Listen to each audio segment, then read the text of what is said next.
আবারও গ্রেপ্তার হিরো আলম, আশরাফুল আলম ওরফে হিরো আলম। এবারে ধর্ষণ মামলার জন্য অ্যারেস্ট হইলেন তিনি। জাদু ভাইরাল হওয়ার পর থেকে একের পর এক ইস্যু তৈরি করছে। নির্বাচন,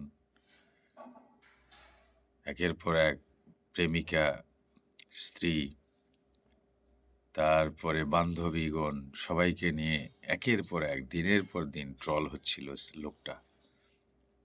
অবশেষে ধর্ষণ মামলায় গ্রেপ্তার হলেন। ভাবা যায় একটা মানুষ কতটা আলোচনায় থাকলে এত কিছু হয় তার জীবনে। ভাইরে, শিল্পীদের মানুষ কপি করে, শিল্পীদের মানুষ ধারণ করে। সেই শিল্পী যদি অন্যরকম হয় তখন তাকে অ্যারেস্ট হতে হয়। যত কথা বলবা তত ঝামেলা হবে, যত কাজ করবা তত টাকা আসবে। নিয়ম হচ্ছে এইটা। তুই যে কোনটা করতেছিস আল্লাহ জানে। তবে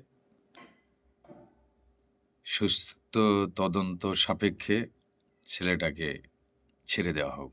থ্যাংক ইউ।